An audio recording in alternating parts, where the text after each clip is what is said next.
Hi friends, Craft Company മലയാളത്തിന്റെ ഈ പുതിയ വീഡിയോയിലേക്ക് എല്ലാവർക്കും സ്വാഗതം. എൻ്റെ പേര് സഞ്ജയ്. അപ്പോൾ നമ്മൾ ഇന്ന് ഉണ്ടാക്കാൻ പോകുന്നത് എങ്ങനെ ഒരു മെഴുകുതിരി ഉപയോഗിച്ചുകൊണ്ട് ഒരു പേപ്പറിലുള്ള കാര്യം മറ്റൊന്നിലേക്ക് പകർത്താം എന്നതാണ്. ഇതിനായിട്ട് ആദ്യമായിട്ട് നമുക്ക് ആവശ്യമുള്ളത് ഇതുപോലെ ഒരു ചെറിയ സ്റ്റീലിന്റെ പാത്രമാണ്. സാധാരണ സ്റ്റീൽ ഗ്ലാസ് ആയാലും മതി. അതിനുശേഷം അതിലേക്ക് ഇതുപോലെ മെഴുകുതിരി പൊട്ടിച്ച് ഇട്ട് കൊടുക്കുക.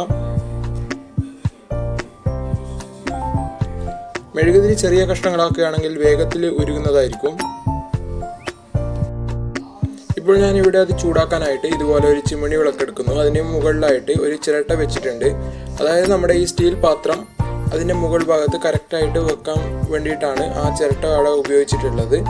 നിങ്ങൾക്ക് ഏത് രീതിയിൽ വേണമെങ്കിലും ആ മെഴുക് ചൂടാക്കാവുന്നതാണ്. ഇപ്പോൾ ഇത് ചൂടാവുന്നതിന് വേണ്ടിയിട്ട് നമുക്ക് കുറച്ച് സമയം കാത്തിരിക്കാം.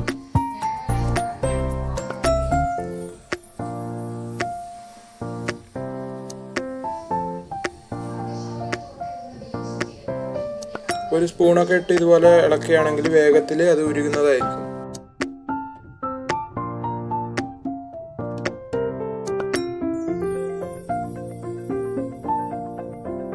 അതിനുശേഷം നമുക്ക് ക്രയോൺസ് എടുക്കണം. സാധാരണ കളറൊക്കെ കൊടുക്കാൻ ഉപയോഗിക്കുന്ന ക്രയോൺസ് എടുക്കാം. ആ ക്രയോൺസ് ചെറിയ കഷ്ണങ്ങളാക്കി വെച്ചിട്ടുണ്ട്. ചിരണ്ടിയാലും മതിയാവും.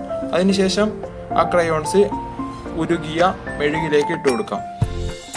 സാധാരണ ലൈറ്റ് കളർ ക്രയോൺസ് ആണ് ഇതിന് നല്ലത്. അതായത് ഇളം പിങ്ക് കളറ്, അതുപോലെ ഇളം പച്ച കളറ്, അതുപോലുള്ള ക്രയോൺസ് ആണ് നല്ലത്. അതിനുശേഷം ഇതുപോലെ ഒന്ന് ഇളക്കി കൊടുക്കാം.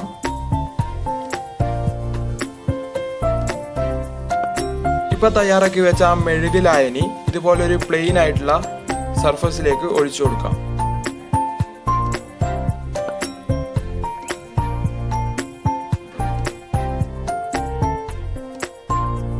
അടുത്തതായിട്ട് ഇതൊന്ന് തണുക്കുന്നത് വരെ നമുക്ക് കാത്തിരിക്കാം.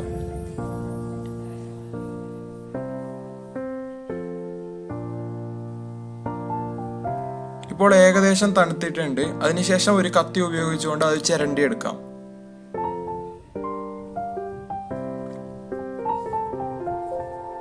ഇപ്പോൾ ആ മെഴുക് പൂർണ്ണമായിട്ടും കട്ടിയായിട്ടില്ല. അതുകൊണ്ട് തന്നെ നമുക്കിത് ഏത് രീതിയിൽ വേണമെങ്കിലും, അതായത് ഏത് ഷേപ്പിൽ വേണമെങ്കിലും നമുക്കിതിനെ മാറ്റാവുന്നതാണ്. ഞാനിപ്പോൾ ചെറിയൊരു ചതുരത്തിൻ്റെ ഷേപ്പാണ് ഉണ്ടാക്കുന്നത്.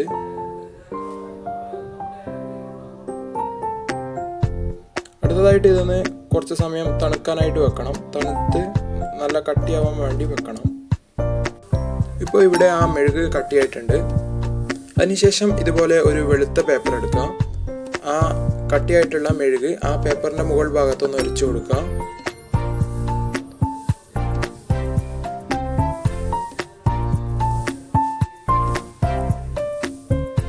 അതിനുശേഷം ഇപ്പോൾ മെഴുക് ഉരച്ച ഭാഗം പേപ്പറിനോട് ചേർന്ന് വരുന്ന രീതിയിൽ വെക്കാം. അതിനുശേഷം ഇതുപോലെ ഏതെങ്കിലും ഒരു കോയിൻസ് എടുത്തതിന് ശേഷം അതിന്റെ മുകൾ ഭാഗത്ത് നല്ല ശക്തിയായിട്ട് ഉരച്ചു കൊടുക്കാം. എത്ര ശക്തിയായ രീതിയിലും അതുപോലെ കൂടുതൽ സമയം ഉരക്കുന്നതിനനുസരിച്ച് അതിൻ്റെ ക്ലാരിറ്റി കൂടുന്നതായിരിക്കും. അതായത് നമ്മൾ എടുക്കുന്ന പകർപ്പിൻ്റെ ക്ലാരിറ്റി കുറച്ചുകൂടി കൂടുന്നതായിരിക്കും. ഇപ്പോൾ ഞാൻ ആ മലയാള അക്ഷരം ഇ എന്ന് എഴുതിയ ഭാഗത്ത് കുറച്ച് കട്ടിയിൽ വരച്ചത് കൊണ്ടാണ് ആ ഭാഗമൊക്കെ കുറച്ച് ക്ലിയറിൽ വന്നിട്ടുള്ളത്. ഇനിയിപ്പോൾ ഇത് നമുക്ക് കാണുമ്പോൾ അറിയാം ഇത് തലതിരിഞ്ഞ രീതിയിലാണ് ഉള്ളത്. അതായത് കണ്ണാടിയിലൊക്കെ കാണുമ്പോൾ ഉണ്ടാകുന്ന രീതിയിലാണ് ഉള്ളത്. അപ്പോൾ നമുക്കിതൊന്ന് ശരിയായ രീതിയിലേക്ക് മാറ്റണം. അതിനായിട്ട് ഇതുപോലെ വെക്കാം. അല്ലെങ്കിൽ വേറൊരു പേപ്പർ അതിൻ്റെ മുകൾ ഭാഗത്ത് വെച്ചിട്ട് വീണ്ടും ഇതുപോലെ കോയിൻസ് ഉപയോഗിച്ച് നന്നായി വരച്ചു കൊടുക്കാം. ഇപ്പം ഞാനിവിടെ നല്ല കട്ടിയിൽ തന്നെ, അതായത് നല്ല ശക്തമായിട്ട് തന്നെ വരച്ചു കൊടുത്തിട്ടുണ്ട്. ഇനി ഇതൊന്ന് അടർത്തി നോക്കാം. ഇവിടെ ഇപ്പോൾ കാണാൻ സാധിക്കും നേരെ വന്നിട്ടുണ്ട് അക്ഷരങ്ങളൊക്കെ. ഈ അക്ഷയ അതൊക്കെ ശരിയായ രീതിയിൽ കാണാൻ പറ്റും.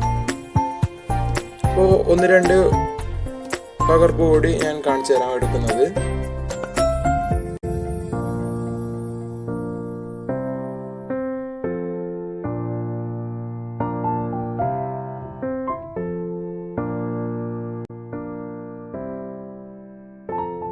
അടുത്തായിട്ട് ഇതുപോലെ സാധാരണ ഒരു മെഴുകുതിരി ഉപയോഗിച്ച് ഇത് ചെയ്തു നോക്കാം. സാധാരണ ഈ മെഴുകുതിരി ഒന്ന് ഇതുപോലെ പേപ്പറിലേക്ക് വരച്ചു കൊടുക്കുന്നു. അതിനുശേഷം നമ്മൾ ആദ്യം ചെയ്തതുപോലെ തന്നെ അത് പേപ്പറിനോട് ചേർത്ത് വെച്ചതിന് ശേഷം അതിൻ്റെ മുകൾ ഭാഗത്ത് നാണയം കൊണ്ട് വരയ്ക്കുന്നു.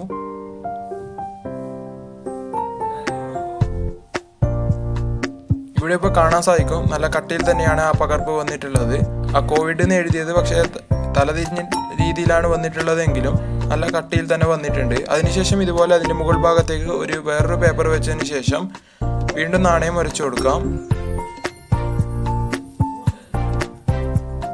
ഇവിടെ ഇപ്പോൾ നാണയം വരച്ചത് കുറച്ച് കുറഞ്ഞതുകൊണ്ടാണ് ആ കോവിഡ് എന്ന് എഴുതിയത് ശരിയായ രീതിയിൽ, അതായത് കട്ടിയിൽ വരാതിരുന്നത്.